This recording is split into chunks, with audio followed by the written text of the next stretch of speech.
बिस्मिल्लाहिर्रहमानिर्रहीम। अल्लाह दे पाक कलाम तो शुरू, लखा करोड़ा दरूदो सलाम नबी पाक दी ज़ात बार बरकात पे। आज मैं एक आम डगर से हट के एक मौजू मैं आपसे शेयर करना चाह रहा हूँ। मौजू है, कुरान हदीस में भी है, मुख्तलिफ सहाबा इकराम के अदवार में भी वो चीज़ हाई अलर्ट हुई है। वो है इंसाफ के तकाज़े। इंसाफ के तकाज़े कि इंसाफ से कौमों पर क्या असरात मरतब होते हैं। वैसे तो कहते हैं कि जिस कौम से इंसाफ ख़त्म हो जाए वो कौमें ख़त्म हो जाती हैं। कौमें अगर ज़िंदा रहती हैं तो इंसाफ के बलबूते पे रहती हैं। उमर फ़ारूक रज़ी अल्लाह ताला ने फरमाया कि जहाँ ज़ालिमों पे रहम किया जाए वहाँ मज़लूम बड़ी बेदर्दी से कत्ल किया जाता है। फिर ये भी फरमाया कि जिस मकतूल का कातिल ना मिले उस मकतूल का कातिल जो है वो वक़्त की हुकूमत होती है। ये आम एक चीज़ है। तो सबसे बड़ी चीज़ है कि मुआशरे के अंदर अदल व इंसाफ हो। अदल व इंसाफ से मुआशरे तरक्की करते हैं, कौमें तरक्की करती हैं। क्योंकि हज़रत अली करमुल्लाह वाजो ने सरकार ने फरमाया कि कोई भी मुल्क, कौम, सिस्टम जो है वो कुफर का तो चल सकता है, तरक्की कर सकता है, लेकिन जहाँ जुल्म की हुकूमत हो वहाँ तरक्की नहीं होती। तो शायद हमारे मुआशरे में आज अदल का फुकदान हो चुका है। उसमें कोई एक अदारा नहीं, हम सब मिलके पूरे के पूरे जो मुआशरे के लोग हैं, पूरे मुल्क के जो लोग हैं, सब इसी में शामिल हैं। एक इंसाफ ना देने वाले होते हैं, एक ना इंसाफ देने वालों के साथी होते हैं। एक जालिम होता है, एक जालिम का साथ देने वाला होता है जो उसको जुल्म पे उकसाता है, और जब वो जुल्म करता है तो फिर कुछ लोग उस जालिम की हमायत करते हैं, कुछ सहूलत कारी करते हैं। ये सारे एक ही ज़ुमरे में आते हैं, सारे बराबर के वो शरीक होते हैं उस जुल्म में। जैसे कहते हैं कि शराब बेचने वाला भी गुनाहगार है, बनाने वाला भी, ले जाने वाला भी, पीने वाला भी। इसी तरह इंसाफ भी मुख्तलिफ मराहल से गुजर के वो रिज़ल्ट पजीर होता है, नतीजे पे पहुंचता है। तो मैं आज आप एक इंडिया पाकिस्तान बनने से पहले एक ऐसे आदमी की कहानी सुनाऊंगा, सच्चा वाकया, कि जिसका वाकया सुन के ये पता चलता है कि अदलो इंसाफ के लिए कोई बहुत बड़ी डिग्रियां लेना कोई ज़रूरत नहीं होती।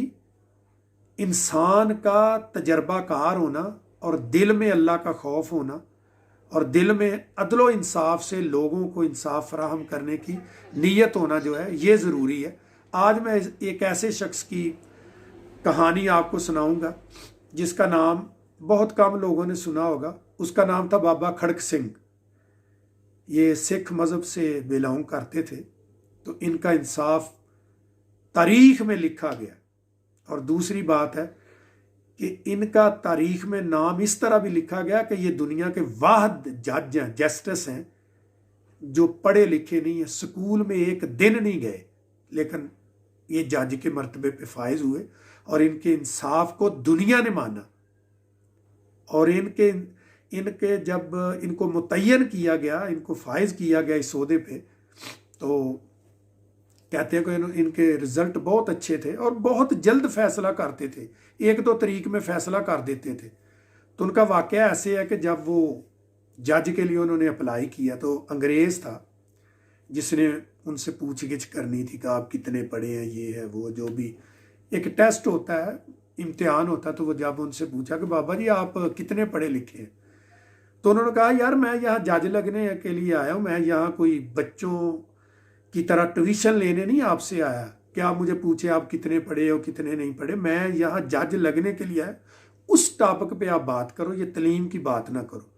तो उसने कहा कि बाबा जी आखिर अदलो इंसाफ के लिए कोई अच्छे बुरे में तमीज़ तो करनी होती ना। तो उसने कहा 35 साल से तो पहले मैं अपने गांव में यही काम कर रहा हूँ, जितने मेरे गांव उनमें अदलो इंसाफ के लिए मैं काम कर रहा हूँ। और मुझे फिर अंग्रेज ने जब कहा ना कि अच्छे बुरे की तमीज़ होनी चाहिए, तो कहता है 1 मिनट में मैं अच्छे बुरे को पहचान लाता कि ये आदमी सच्चा है, ये झूठा है, ये बुरा है, ये नहीं बुरा।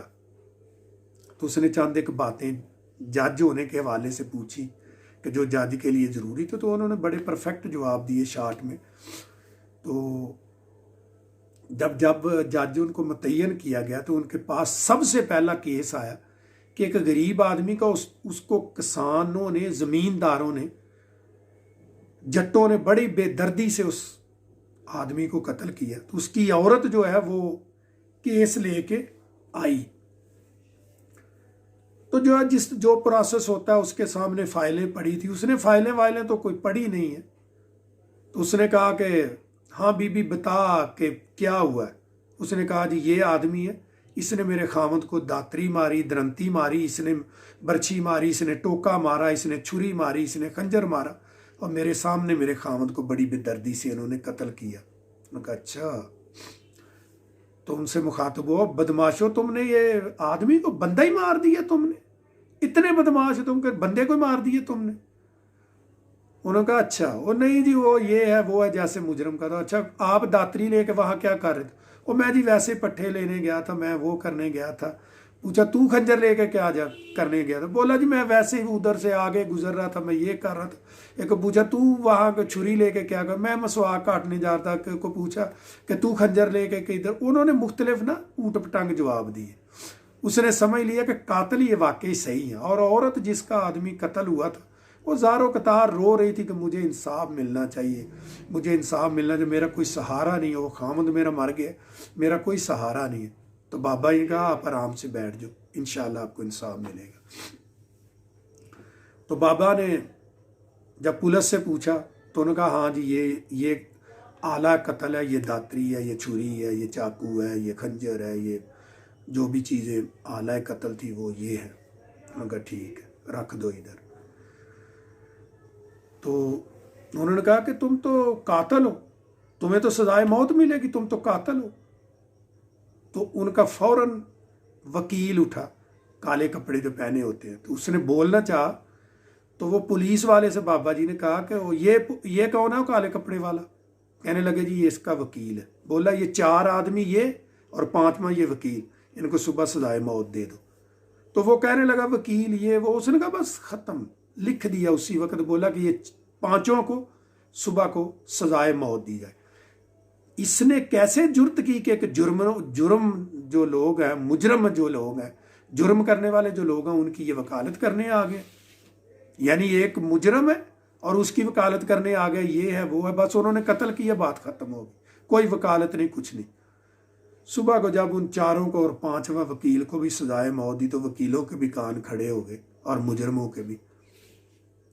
तो कहते हैं कि 3 महीने के बाद बाबा जी के एरिए का ये आलम हो गया था कि जुर्म जो बेतहाशा था वो 0 पे आ गया। लोगों ने देख लिया भाई यहाँ तो बचने के चांस ही नहीं है।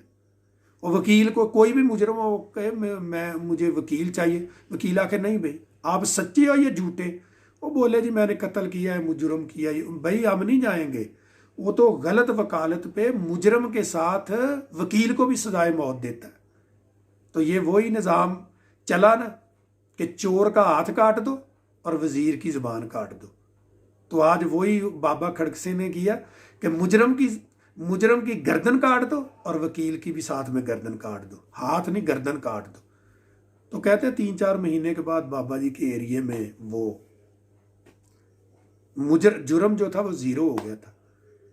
तो इनको जज लगवाने में जो पटियाला के राजा थे ना, वो इनके भांजे या भतीजे थे, उन्होंने सिफारिश की थी अंग्रेज से कि ये बहुत काबिल आदमी है, हमारे मामू या चाचू, इनको जज किया जाए। वो उनको तजर्बा है, वो देख के 1-आधे घंटे में फैसला कर देंगे, यहाँ अदल कायम हो जाएगा, लंबी चौड़ी अदालतें नहीं चलेंगी, देखना तुम 0 हो जाएगा जुर्म। तो बाबा खड़क सिंह जो था उसने जब अपना इंसाफ लोगों को देना शुरू किया तो 3-4 महीने में जुर्म ख़त्म हो गए और वहाँ अमन अमान हो गया। रात दिन लोग, लड़कियाँ, बच्चियाँ, औरतें दिन रात आगे पीछे सफ़र करते। किसी की माई की लाल की जुर्त नहीं होती थी कि कोई माई का लाल जो है कोई किसी को तंग करे। तो अंग्रेज़ ने उसको सलाम किया था।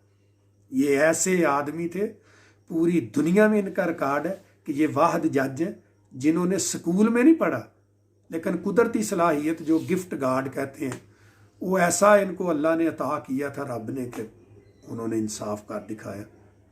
तो कुछ लगता है कि ऐसे ही कोई बाबा खड़क सिंह जो है ना, वो 8-10 हमारे मुल्क में भी आ जाए ना तो काफ़ी खैर हो जाएगी।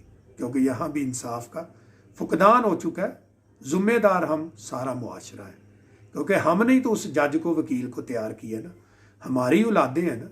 तो हम खुद सोचे अपने गिरबानों में कि हमने इस कौम को, इस उम्मत को, इस मुल्क को कितना अच्छा बेटा तैयार करके दिया है। अगर अच्छी तरबियत होगी तो अच्छे रिजल्ट होंगे, अगर बुरी तरबियत होगी तो वो बच्चा जिधर भी जाएगा उसके रिजल्ट जो है बुरे ही होंगे। अल्लाह पाक आपको, मुझे अदल करने की, रहम करने की तौफीक दे। अल्लाह पाक हमारे मुल्क पे करम करे, हमारे मुल्क में इंसाफ का बोलबाला करे, गरीबों का कोई हामी पैदा हो। जैसे बाबा खड़क सिंह इंसाफ देते थे, ऐसे कुछ और भी खड़क सिंह पैदा हो। अल्लाह पाक हमारा और आपका हामी नासर हो। इसी के साथ इजाज़त चाहूँगा। वाखिर दावना अल्हम्दुलिल्लाह रब्बिल आलमीन, अस्सलातु वस्सलामु अला रसूलिल करीम अशरफुल अंबिया वल मुरसलीन व खातमुन नबिय्यीन। अस्सलामु अलैकुम व रहमतुल्लाहि व बरकातहू।